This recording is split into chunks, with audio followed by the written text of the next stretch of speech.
kita dalam lindungan Allah Subhanahu wa Ta'ala.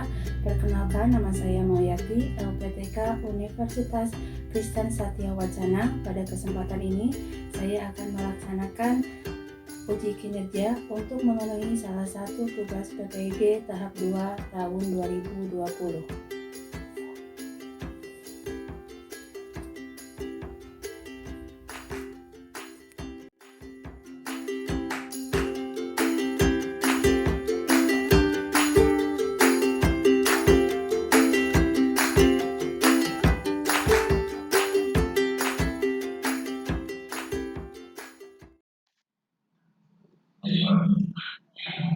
Assalamualaikum warahmatullahi wabarakatuh. Kita mulai saja pembelajaran hari ini.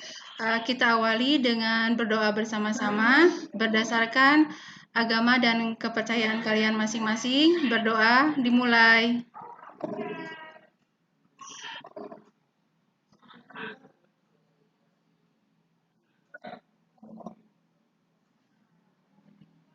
Berdoa selesai.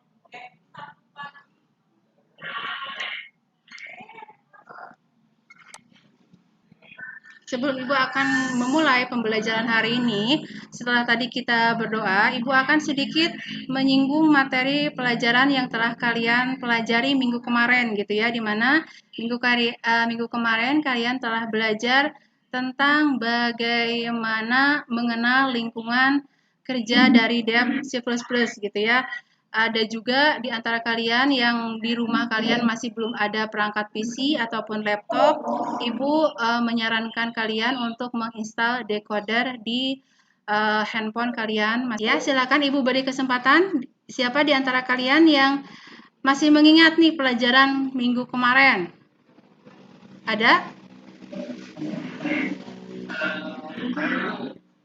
Ya, siapa? Angga ya? Oh iya, Angga, langsung aja.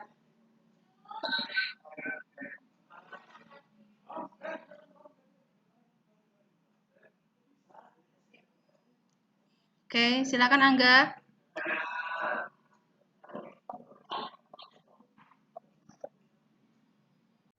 Di sini saya akan menyampaikan pengenalan lingkungan Dev C++. Salah satunya, membuat lembar kerja baru. A. Klik menu file, lalu pilih new, setelah itu pilih source file. Kedua, membuka lembar kerja yang sudah disimpan sebelumnya, lalu klik menu file, pilih open. Setelah terbuka window open, pilih file yang akan dibuka. Yang ketiga, menyimpan lembar kerja baru. Salah satunya, klik menu file, pilih save. Keempat, cara mengcompile dan menjalankan kode program. Klik icon compile dan run di toolbar. Oke, terima kasih Angga ya. Presentasinya cukup lumayan bagus gitu ya. Apalagi Angga tadi langsung menampilkan hasil kerjanya. Karena tadi Angga telah menyebutkan bagaimana cara membuka file, membuat lembar kerja yang baru, terus bagaimana cara menjalankan kode program yang telah ditulis pada lembar kerja baru tersebut. Seperti itu.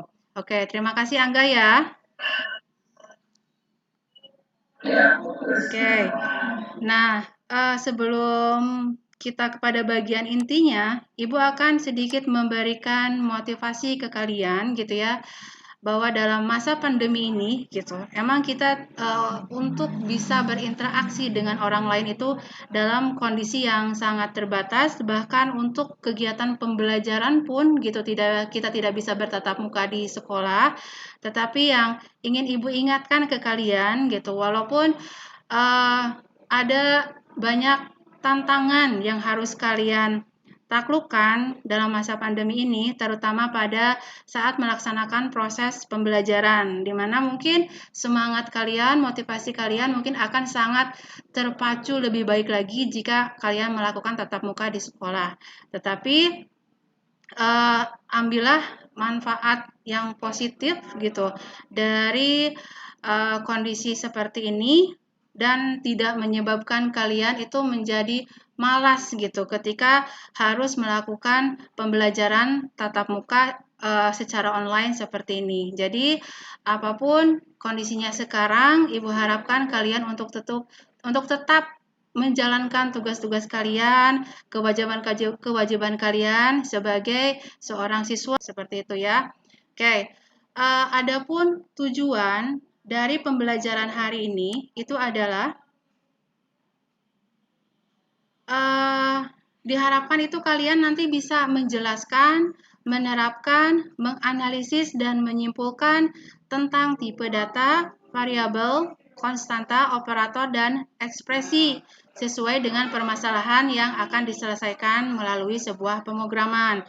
Itu adalah merupakan tujuan secara pengetahuannya. Sedangkan, oh ya, satu lagi, di sini pada proses pembelajaran ini, Ibu menggunakan model pembelajaran Discovery Learning. Kenapa Ibu menggunakan model pembelajaran tersebut? Karena bagaimanapun gitu, dalam proses pembelajaran itu adalah menitik beratkannya dalam melaksanakan proses pembelajaran itu adalah porsi yang lebih besar itu adalah harus kalian gitu. Jadi di mana posisi Ibu di sini adalah hanya sebagai fasilitatornya saja.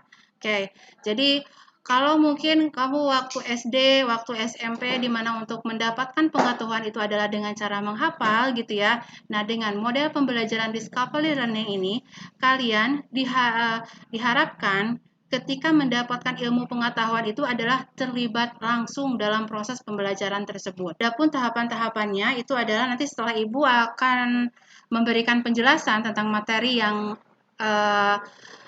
sedikit saja gitu ya, karena minggu kemarin ataupun hari kemarin itu kalian telah mempelajarinya melalui pengamatan melalui video pembelajaran, terus Ibu juga kemarin sudah memberikan LKPD.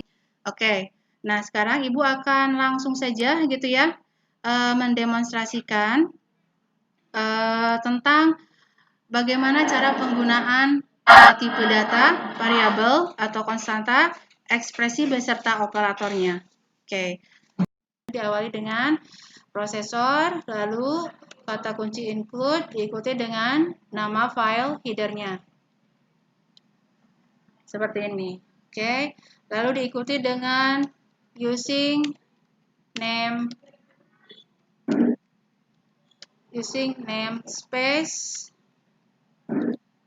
std gitu ya. Setelah itu kita buatkan function main gitu ya, yang nanti function main ini semua perintah yang ada dalam function main itu adalah merupakan perintah yang pertama kali akan dieksekusi oleh prosesor. Oke, nah apa saja sih yang akan dieksekusi oleh prosesor? Perintah yang pertama di sini Ibu akan melakukan deklarasi variabel. Oke, di sini untuk deklarasi itu adalah kita harus tahu nama tipe datanya terlebih dahulu gitu ya, diikutin dengan nama dari variabelnya. Misalnya bilangan kayak gini. Oke, titik, koma. Nah, ini adalah merupakan sebuah perintah gitu ya, pendeklarasian variabel gitu ya, di mana dalam mendeklarasikan variabel di sini Ibu memberikan tipe data integer pada variabel bilangan. Oke, berarti dari sini sudah dapat kita pastikan bahwa nilai dari variabel bilangan itu adalah berupa bilangan bulat. Misalnya langsung aja ke contohnya di sini adalah 100, seperti itu. Oke, lalu di sini satu lagi Ibu akan mendeklarasikan sebuah variabel misalnya double gitu ya, double pecahan kayak gini, titik, koma. Nah, lalu kita berikan nilai pada variabel pecahan tersebut.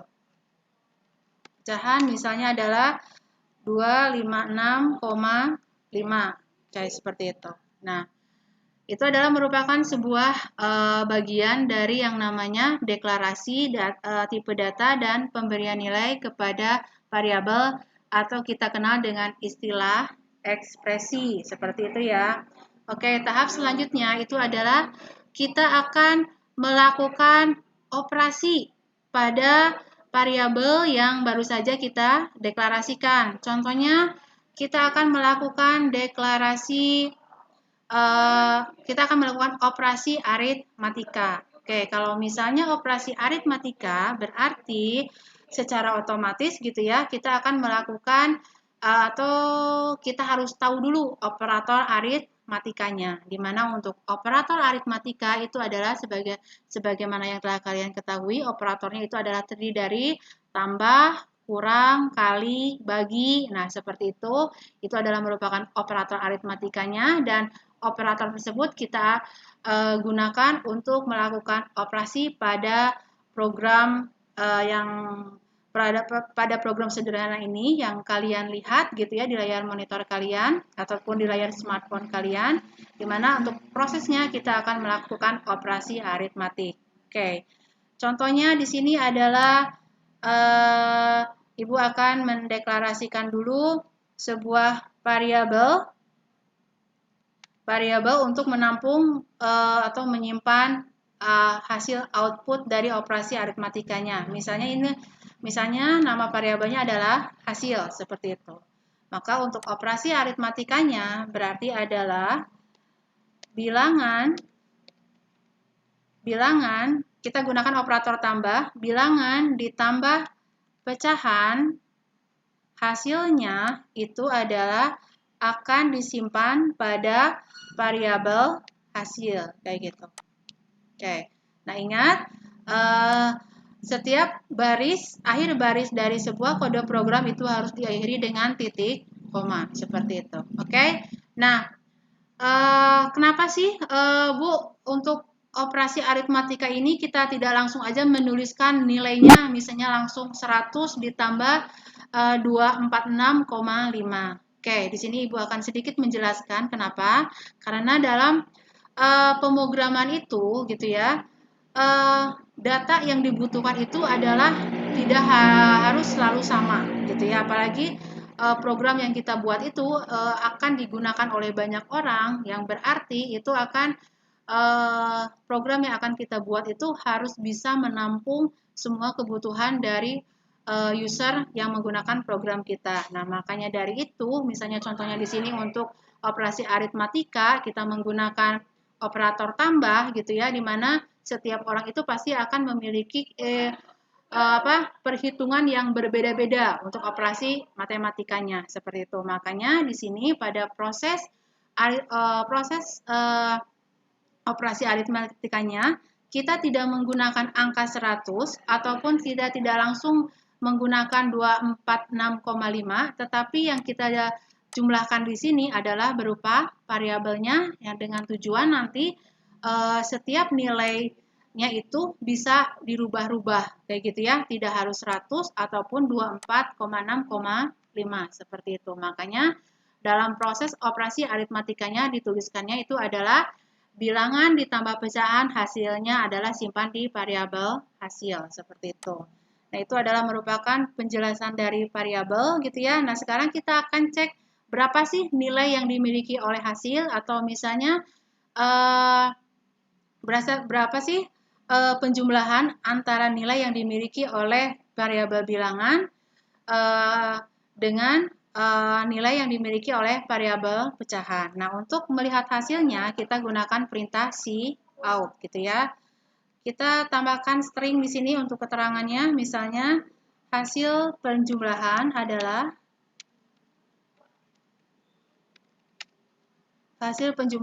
di sini, misalnya kita gunakan lagi di sini simbol cout-nya, yaitu adalah kita tuliskan langsung hasil. Nah, seperti ini. Oke. Nah, berarti secara otomatis kita dapat melihat hasilnya nih. Berapa sih hasil penjumlahan antara nilai yang tersimpan pada variabel bilangan dan nilai yang tersimpan pada variabel pecahan yang disimpan pada variabel hasil. Untuk hasilnya kita akan langsung aja melakukan compile dan run gitu ya. Oke. Nah, supaya program tersebut dapat diketahui berapa nilai outputnya gitu ya, ketika kamu baru pertama kali melakukan coding, itu adalah tahap yang pertama setelah melakukan compile and run, itu adalah kamu harus menyimpan dulu file yang akan dikompil tersebut. Misalnya ini adalah latihan penjumlahan. Seperti itu, lalu save kayak gitu. Oke, tunggu prosesnya.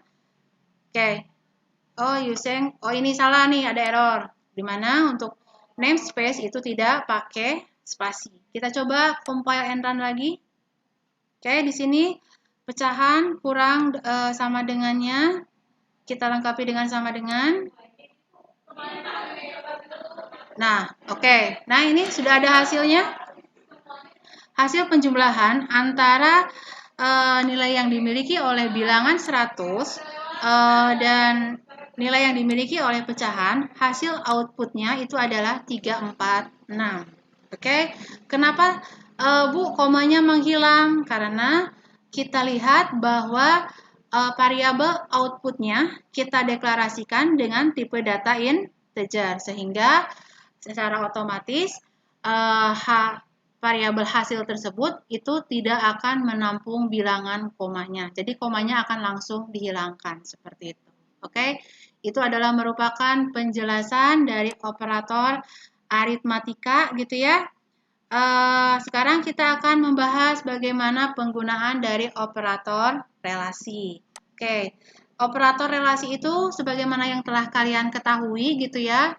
Ada kurang dari, lebih dari, kurang dari sama dengan, lebih dari sama dengan ataupun tidak sama dengan. Nah, yang membedakannya dengan operasi aritmatika, untuk operasi relasi ini, outputnya itu adalah berupa true atau false, kayak gitu.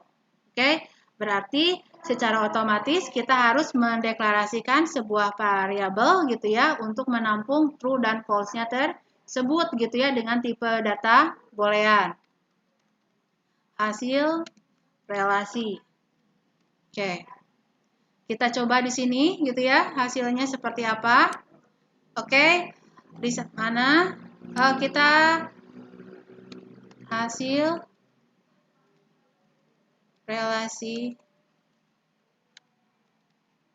relasi sama dengan itu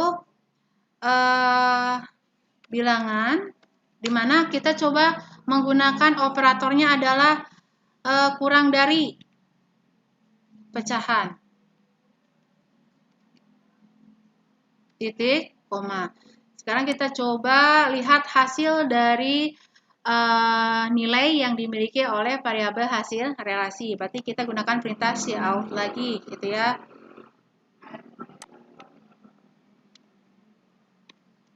Hasil relasi kurang dari.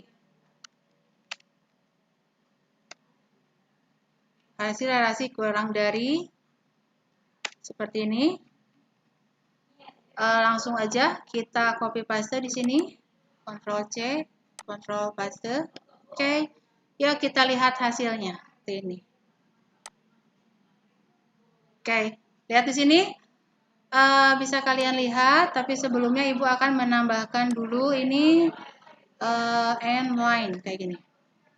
Sehingga nanti hasilnya akan jelas dilihat. Oke, lihat di sini. Pada bagian ini gitu ya. Kalian telah melihat gitu ya di mana hasil dari operasi relasi itu ya di mana membandingkan antara nilai yang dimiliki oleh variabel bilangan dengan nilai yang dimiliki oleh variabel pecahan menggunakan operator kurang dari, hasilnya itu adalah 1 gitu ya. Nah, yang berarti demikian itu adalah nilainya adalah true karena emang benar kan ya, di mana nilai 100 itu kurang dari nilai 246 seperti itu. Oke. Setelah Ibu memberikan penjelasan ini, mungkin di antara kalian ada yang misalnya belum paham? Ada pertanyaan, silakan boleh diajukan. Halo, suara Ibu jelas? Oke. Ini dengan siapa, Bagat?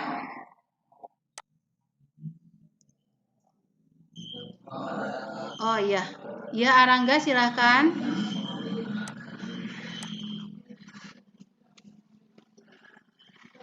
Ya, Arangga, gimana pertanyaannya? Saya ingin bertanya, Bu, tentang bagaimana memberikan nilai pada variabel. Terima kasih. Bagaimana caranya memberikan nilai kepada variabel? Mungkin ada yang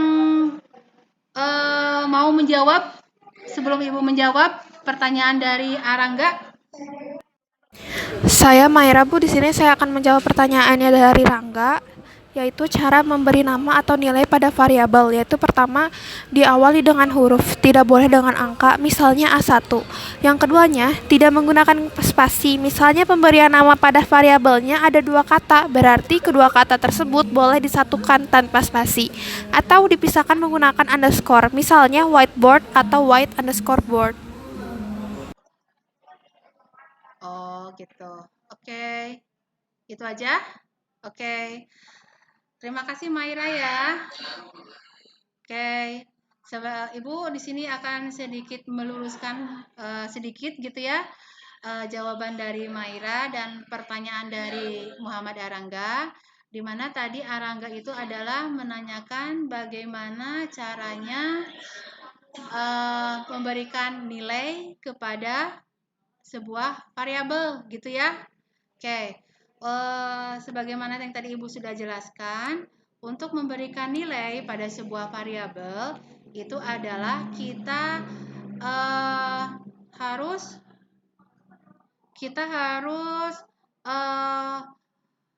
tahu dulu tipe data pada variabel gitu ya, yang dilakukan pada saat pendeklarasian variabel gitu, oke? Dimana kalau misalnya di sini variabelnya adalah namanya adalah bilangan, terus bilangan tersebut dideklarasikan dengan tipe data double gitu ya, berarti secara otomatis gitu ya, nilai yang dimiliki oleh variabel double itu adalah merupakan nilai yang sifatnya adalah pecahan gitu ya. Misalnya adalah 54,9 kayak gitu, atau maaf, koma itu ganti dengan titik kayak gitu. Nah, seperti itu. Kenapa nilainya itu adalah 54,9 yang diberikan kepada variabel bilangan tersebut itu adalah karena di sini gitu ya, pada saat pendeklarasian variabel bilangan itu adalah tipe datanya adalah double seperti itu. Gimana, paham Arangga? Arangga paham? Oke. Nah, di sini kalau misalnya tadi jawaban yang bagus luar biasa sih meyakinkan gitu ya, Maira, tetapi di sini kalau yang Ibu cermati gitu ya, di sini terdapat miskonsepsi kayaknya kayak gitu ya. Arangga tolong di-mute dulu mikrofonnya biar suara Ibu jelas. Oke. Nah, di sini maksud dari tadi apa yang disebutkan oleh Maira itu adalah syarat-syarat bagaimana membuat sebuah variabel gitu ya, dimana syarat untuk membuat sebuah variabel, ntar di sini Ibu akan menampilkan dulu syaratnya.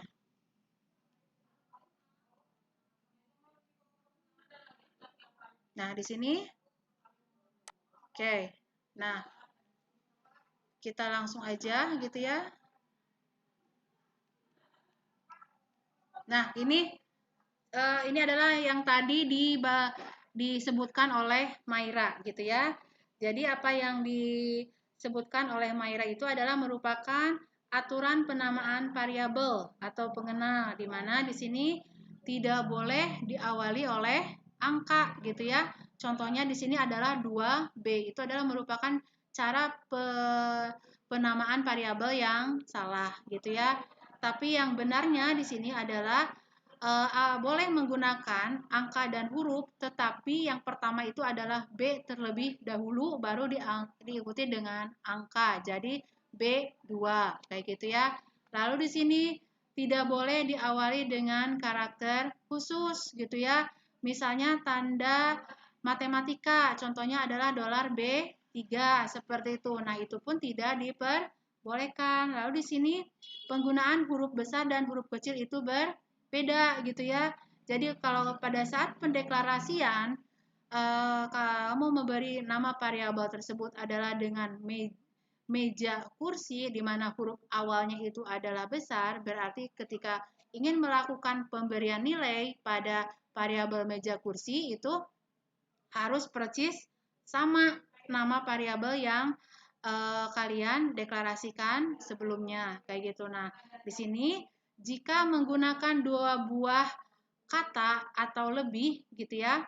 Nah, untuk penamaan variabelnya itu tidak boleh menggunakan spasi atau bisa menggunakan tanda hubung, misalnya underscore. Contohnya di sini ada dua kata, meja dan kursi. Nah, kedua kata tersebut itu tidak boleh menggunakan spasi. Akan menjadi benar atau sesuai dengan aturan penamaan variabel jika kedua kata tersebut itu adalah dihubungkan tanpa spasi atau menggunakan karakter khusus yaitu underscore seperti itu. Oke, jadi itu adalah merupakan sedikit penjelasan dari Ibu gitu ya, yang Ibu harapkan bisa meluruskan gitu ya antara tadi pertanyaan dan jawaban yang diberikan oleh Maira. Oke, ada mungkin yang lainnya, pertanyaan yang lainnya?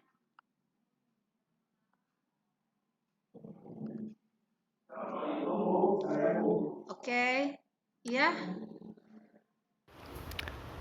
Assalamualaikum warahmatullahi wabarakatuh. Oke, Dimas. Saya Dimas Ya, gimana, ingin Dimas? bertanya cara menempatkan kurung kurawal pada dev C++. Terima kasih. Oh, oke. Cara menempatkan kurung kurawal ya. Oke, biar suara Ibu jelas, bisa di-mute dulu kalau pertanyaannya sudah cukup. Oke, Ibu akan langsung jawab ya. Oke, Ibu akan langsung tunjukkan saja gitu ya program yang sudah tadi Ibu buat. Nah, tadi apa yang Dimas tanyakan itu adalah penempatan buka dan kurung kurawal ini ya. Oke, buka dan tutup kurung kurawal.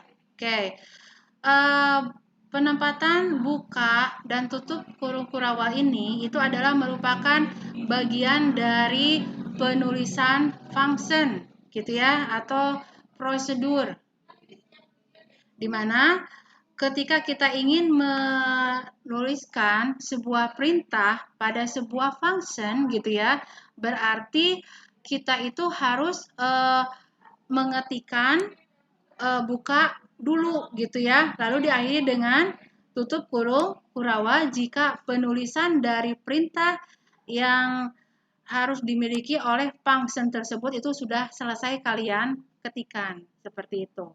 Oke, jadi nih di sini misalnya Ibu buat contoh baru lagi di sini. Oke, Ibu copy paste aja biar jelas, biar cepat gitu di sini ya. Nah, kayak gini, Ctrl C di sini, paste. Nah, di sini ada seperti ini kan ya. Nah, kayak gini. Nah, di sini pada C++ itu terdapat sebuah fungsi main. Oke, di mana fungsi main tersebut adalah merupakan fungsi yang pertama kali dicari oleh prosesor untuk dilakukan eksekusi. Nah, apa sih yang dieksekusi? Itu adalah perintah-perintah yang terdapat pada fungsi main ini. Kayak gitu. Oke, contohnya di sini baris perintahnya adalah double bilangan gitu ya. Nah, kayak gini. Seperti itu. Nah, berarti perintah double bilangan ini itu dimiliki oleh function main. Jadi ketika program ini dijalankan, itu nanti secara otomatis si prosesor itu akan mengeksekusi perintah double bilangan ini. Kayak gitu. Oke, tetapi kalau misalnya kamu menempatkan perintah keluar dari buka dan tutup kurawal ini, nah itu pasti akan terjadi error. Kenapa error? Karena perintah yang pertama kali dijalankan atau si prosesor itu adalah akan mencari perintah yang berada pada fungsi main dengan skopnya atau dengan cakupannya yaitu di antara buka dan tutup kurung kurawal. Seperti itu. Gimana? Paham, Dimas? Oke, terima kasih ya. Antara proses pembelajaran dari kemarin sampai baru saja gitu ya kita lalui, bisakah di antara kalian perwakilan dari kelompok gitu untuk mempresentasikan hasil dari proses pembelajaran kalian yang telah kalian laksanakan? Mangga, waktu dan kesempatannya Ibu berikan ke kalian.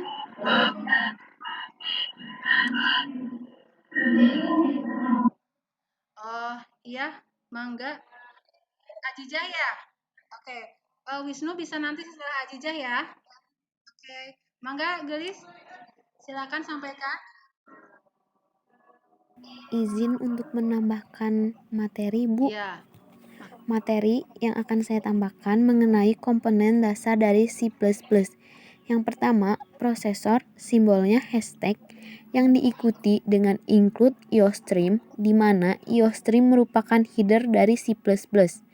Yang kedua, using namespace, std, supaya kita bisa menggunakan input dan outputnya. Yang ketiga, in main, merupakan fungsi utama dari program C++, di mana setiap perintah yang ada dalam function tersebut akan pertama dieksekusi oleh prosesor. Yang keempat, komentar.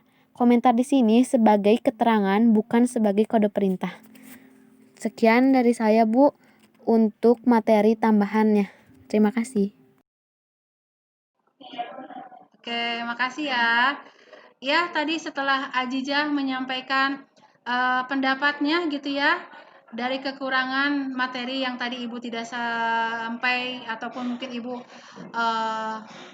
lali atau lupa gitu ya menyampaikannya ke kalian gitu ya. Mungkin di antara kalian bisa perwakilan di antara kalian yang menyampaikan hasil dari proses pembelajaran yang telah kalian lalui. Silakan waktu dan tempatnya, waktu dan kesempatannya Ibu berikan ke kalian.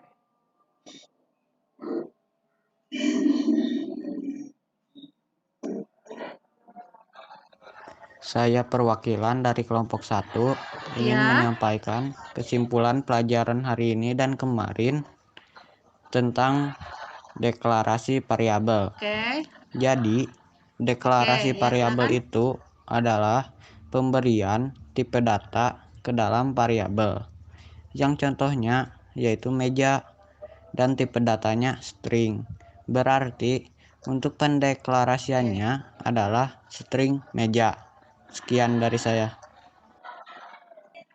Oke, terima kasih Wisnu atas kesimpulannya. Ada mungkin dari kelompok yang lainnya, mangga Ibu berikan waktu dan kesempatannya. Saya Bu Ilham dari perwakilan kelompok 4 akan menyimpulkan ekspresi atau pemberian nilai. Ekspresi atau pemberian nilai tergantung dari deklarasi variabel yang ditentukan sebelumnya atau yang dipresentasikan oleh Wisnu. Contoh, Wisnu mendeklarasikan variabel meja dengan tipe data string. Untuk pemberian nilai berupa gabungan beberapa huruf atau angka yang diapit dengan tanda kutip. Sekian dari saya. Terima kasih Ilham beserta kelompoknya ya.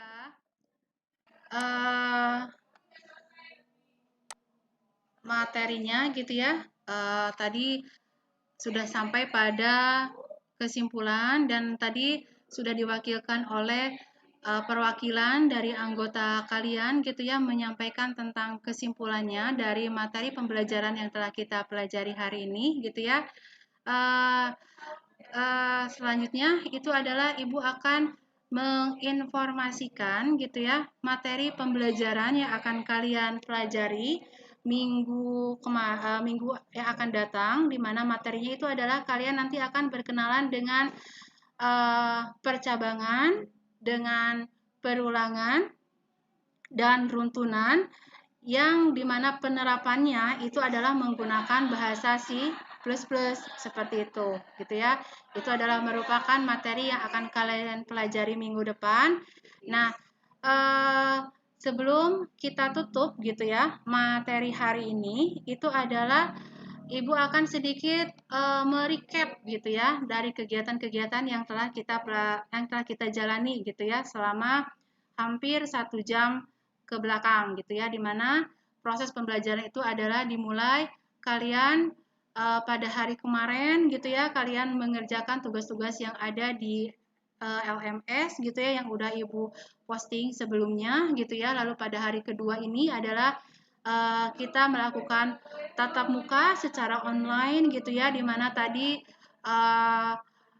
perwakilan juga dari teman kalian yang menyampaikan persepsinya seperti itu ya. Terus ada tadi juga yang masih bingung tentang pencarian ilmu yang telah kalian lakukan. Tadi kalian sudah menanyakan langsung ke Ibu dan mudah-mudahan pertanyaan dari Ibu itu adalah bisa memperjelas lagi gitu ya tentang apa yang kalian masih bingung dari pencarian materi yang telah kalian lakukan. Terus tadi juga kalian sudah menyajikan gitu ya hasil pekerjaan kalian gitu ya dengan cara tadi perwakilan dari kelompok kalian sudah menyampaikan hasil pembelajaran kalian gitu ya, di mana tadi ada yang menyampaikan bagaimana tentang deklarasi variabel, ada juga yang tadi menyampaikan bagaimana pemberian nilai kepada variabel tersebut, dan satu lagi tadi Ajijah sangat sungguh luar biasa, Ibu sangat terbantu sekali gitu ya, di mana sudah bisa menambahkan hal-hal yang tadi Ibu lupa untuk menyampaikan kepada kalian semuanya seperti itu. Oke. Nah, ada satu lagi yang Ibu ingin sampaikan ke kalian gitu ya, di mana ada evaluasi nih yang harus kalian laksanakan atau yang harus kalian kerjakan, di mana evaluasi tersebut itu kalian bisa temukan di LMS gitu ya, di antara topik yang paling bawah. Silahkan kerjakan gitu ya evaluasi tersebut untuk mengukur seberapa jauh gitu ya pemahaman kalian atau penguasaan kalian terhadap pencarian ilmu yang telah kalian laksanakan. Jadi kerjakan evaluasinya ya, jangan sampai lupa. Ibu beri waktu kalian 3 hari ke depan gitu ya untuk pengerjaan evaluasinya. Nah, kalau misalnya di antara kalian tadi sudah tidak ada pertanyaan lagi gitu ya, Ibu juga sudah menyampaikan materi apa yang akan kalian pelajari minggu depan gitu ya. Lalu Ibu juga sudah menyampaikan evaluasi ke kalian yang harus kalian kerjakan. Tidak banyak kata lagi yang mungkin Ibu bisa sampaikan kecuali kita mengakhiri pertemuan kita hari ini. Oke, nah untuk mengakhiri pertemuan kita hari ini, alangkah baiknya kita berdoa kembali gitu ya. Semoga kegiatan yang telah kita lalui hari ini mendapat keberkahan dari Allah Subhanahu wa taala. Berdoa dimulai.